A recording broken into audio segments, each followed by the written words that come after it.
अस्सलाम वालेकुम व्यूअर्स, आइए केमिस्ट्री एकेडमी में आप सबको वेलकम। व्यूअर्स, आज जो हम टॉपिक पढ़ेंगे वो है Bronsted Lowry concept of acid and bases, और साथ में ही हम देखेंगे कि हम एसिड और बेसिस के जो कांस्टेंट्स हैं, आयनाइजेशन कांस्टेंट्स, उनके दरमियान रिलेशन कैसे बना सकते हैं। तो चलिए व्यूअर्स, इसको स्टार्ट करते हैं।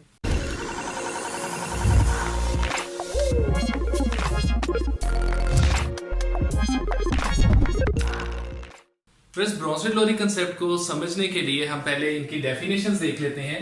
तो हम कहते हैं according to this concept acid क्या सब्सटेंस है? Any substance which donates hydrogen ion or proton to any other substance। जबकि व्यूअर्स, बेस को हम डिफाइन करते हैं अकॉर्डिंग टू दिस कंसेप्ट कि any substance which accepts proton और हाइड्रोजन आयन। इस कंसेप्ट के अकॉर्डिंग एसिड और बेस की डेफिनेशन हमने देख ली। अब व्यूअर्स, इनकी हम एक एग्जांपल देख लेते हैं। एग्जांपल में व्यूअर्स हम सपोज करते हैं कि हमारे पास है HCl, और इसको जब हम वाटर में डिसोल्व करवाएंगे, ये डिसोसिएट होगा जब वाटर में, तो ये क्या करेगा कि वाटर को एक प्रोटॉन डोनेट करेगा, और जब वाटर को एक प्रोटॉन डोनेट करेगा तो हमारे पास एक सब्सटेंस बनेगी H3O+, और साथ में जब ये प्रोटॉन डोनेट कर देगा तो हमारे पास बचेगा Cl-। बस इस इक्वेशन को पहले हम बैलेंस कर लेते हैं। हम ये देखते हैं ऊपर वाली डेफिनेशन के अकॉर्डिंग कि HCl ने चूंकि प्रोटॉन डोनेट किया है, तो HCl यहाँ पे हमारे पास है ब्रोंसिल-लोरी एसिड, और वाटर ने चूंकि प्रोटॉन एक्सेप्ट किया है तो वाटर हमारे पास है ब्रोंसिल-लोरी बेस। अब व्यूअर्स, यहाँ पे एक पॉइंट ये समझना है आपने कि जब भी ब्रोंसिल-लोरी एसिड और बेस आपस में रिएक्ट करते हैं तो इनके रिएक्शन के नतीजे में एक नया pair of acid and base बनता है, और उस न्यू पेयर ऑफ एसिड और बेस को हम कहते हैं कॉन्जुगेट एसिड और कॉन्जुगेट बेस। तो हम इधर सबसे पहले अगर इनकी डेफिनेशन लिख लें कि होते क्या है conjugate acids and conjugate basis.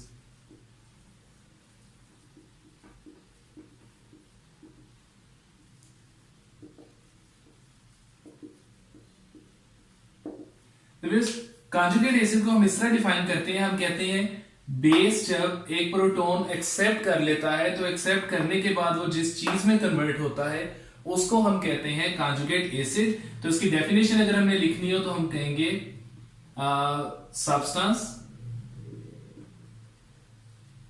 Formed by accepting a proton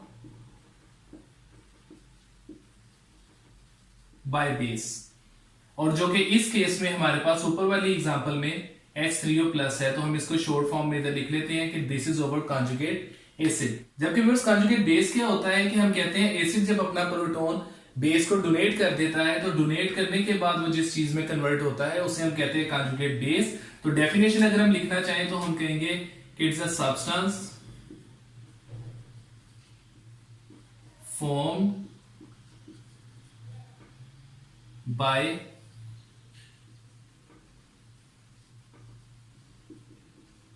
donating a proton by acid। तो जो कि ऊपर वाली एग्जांपल में हमारे पास यहाँ पे Cl है, ये है हमारा कॉन्जुगेट बेस। तो व्यूअर्स, ब्रोंसिल-लोरी कंसेप्ट में आपने याद रखना है, हम यहाँ पे देख लेते हैं कि whenever ब्रोंसिल-लोरी acids react with ब्रोंसिल-लोरी bases, they form conjugate acids and conjugate base. बस यहां पे एक पॉइंट और आप नोट कर लीजिए, और वो ये पॉइंट है कि कॉन्जुगेट एसिड किससे बन रहा है? बेस से। और कॉन्जुगेट बेस किससे बन रहा है? एसिड से। तो हम ये कह सकते हैं कि strong acids produce weak conjugate base and vice versa. मतलब अगर एसिड जितना स्ट्रॉन्ग होगा तो उससे बनने वाला कॉन्जुगेट बेस उतना ही वीक होगा, और अगर एसिड जितना वीक है उससे बनने वाला कॉन्जुगेट बेस उतना ही स्ट्रॉन्ग होगा। इससे व्यूअर्स अगर हम दूसरा कंक्लूजन बनाना चाहें तो हम कह सकते हैं कि strong bases produce weak conjugate acids and vice versa। तो व्यूअर्स ये तो हो गया Bronsted Lowry concept of acid and base. अब हम यहां पे देखेंगे अबाउट रिलेशनशिप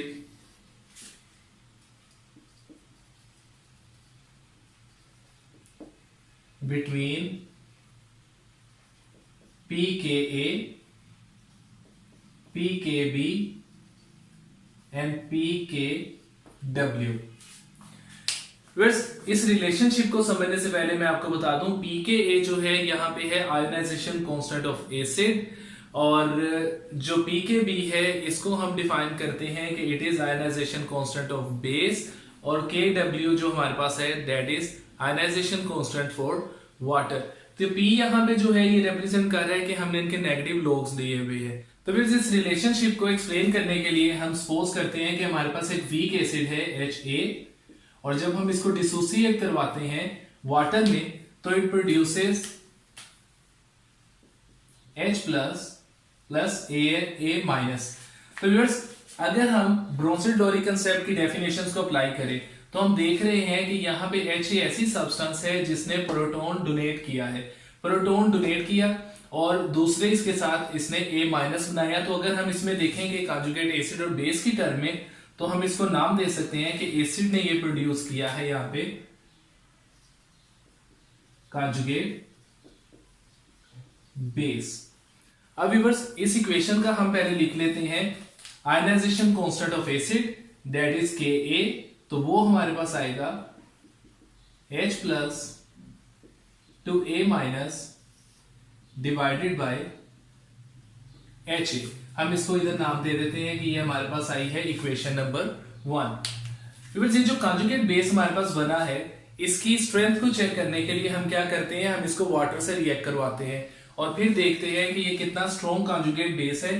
तो उसके लिए हम लिखते हैं A minus plus H2O, it forms Ha plus OH minus. अब यहां पे इस इक्वेशन का अगर हम लिखना चाहें आयोनाइजेशन कांस्टेंट ऑफ बेस तो हमारे पास बनेगा इस तरह से कि Kb equals molar concentration of Ha into molar concentration of OH minus divided by molar concentration of conjugate base itself। तो व्यूअर्स यहां पे हम H2O की मोलर कंसंट्रेशन क्यों नहीं लिख रहे, क्योंकि हम अपने प्रीवियस लेक्चर में बता चुके हैं कि वाटर यहाँ पे बहुत लार्जर अमाउंट में लिया जाता है और इसकी अमाउंट को हम कांस्टेंट कंसीडर करते हैं और इस वजह से हम इसको यहाँ पे मेंशन नहीं कर रहे। तो व्यूअर्स ये हमारे पास आ गई इक्वेशन नंबर 2। तो यहां पे पहले मैं आपको बता दूं कि जो हमारे पास Ka है दैट इज डिसोसिएशन और आयोनाइजेशन कांस्टेंट फॉर एसिड है, जबकि हमारे पास Kb जो है दैट इज डिसोसिएशन और ionisation constant for conjugate base है। अभी बस इन दोनों में रिलेशन बनाने के लिए हम क्या करते हैं, हम यहां लिख लेते हैं कि वी मल्टीप्लाई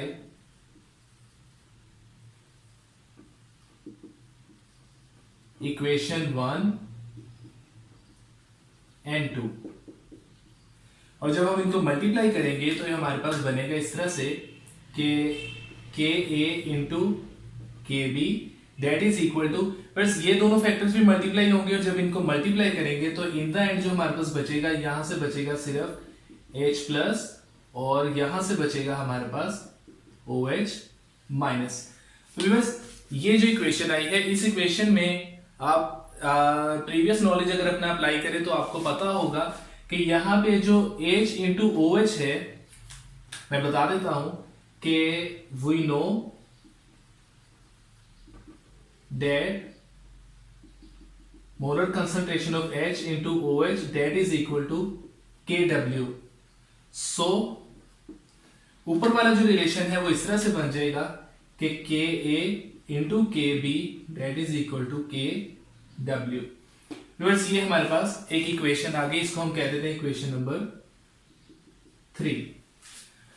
अब व्यूअर्स इस इक्वेशन से हमें Ka और Kb में रिलेशन ढूंढना आसान हो सकता है और किस तरह से हम कह सकते हैं कि अगर हम इसको अरेंज करें तो हम ये कह सकते हैं Ka that is equal to Kw over Kb और Ka is inversely proportional to Kb। इसी तरह ही Kb को अगर हमने देखना हो इसी रिलेशन से तो बन जाएगा Kw ओवर Ka और Kb is inversely proportional to Ka। बस यहां पे अब हम एक नया कंसेप्ट अप्लाई करते हैं। जैसे हमने अपने प्रीवियस लेक्चर्स में ये डिस्कस किया था, Ka और Kb जो है एक्सट्रीमली स्मॉल वैल्यूज है और इन स्मॉल वैल्यूज को हम कन्वीनियंटली यूज नहीं कर सकते। तो यहां पे हम क्या करते हैं, मैथमेटिकल अपने एप्लीकेशंस में इन्हें कन्वीनियंटली यूज करने के लिए हम इन वैल्यूज का ले लेते हैं नेगेटिव लॉग। तो मैं इधर लिख लेता हूं, we take negative log of equation 3। तो व्यूअर्स इक्वेशन 3 का जब नेगेटिव लॉग लेंगे तो ये हमारे पास इस तरह से आएगा, negative log of Ka negative log of Kb is equal to negative log of Kw। और व्यूअर्स नेगेटिव लॉग को हम P से भी रिप्रेजेंट करते हैं, तो ये रिलेशन हमारे पास बन जाएगा PKa plus PKb that is equal to PKw।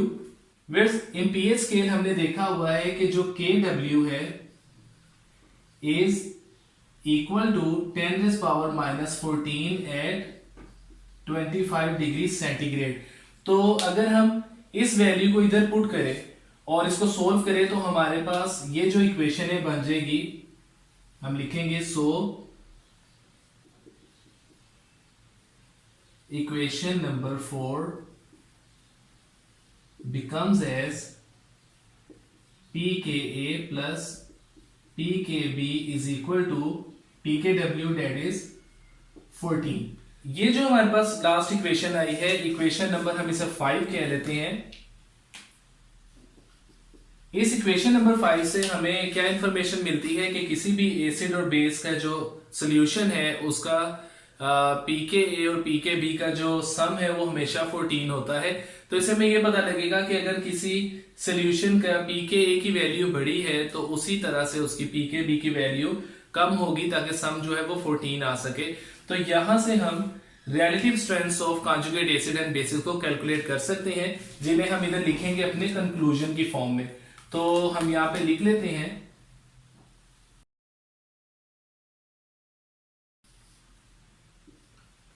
कि इस रिलेशन से हमें कंक्लूजन क्या मिलता है। कंक्लूजन ये है कि conjugate acids of weak bases are strong, whereas conjugate bases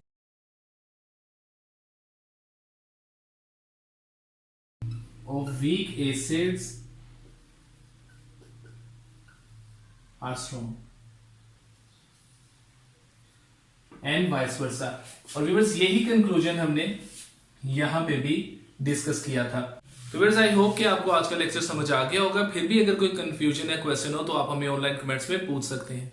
आप हमारी वीडियोस को ज्यादा से ज्यादा वॉच, लाइक एंड शेयर कीजिए और हमारे चैनल आईए केमिस्ट्री अकेडमी को जरूर सब्सक्राइब करें, ताकि हम इसी तरह ही नए नए लेक्चर्स और वीडियोस के साथ आपके सामने हाजिर होते रहें। अल्लाह हाफिज।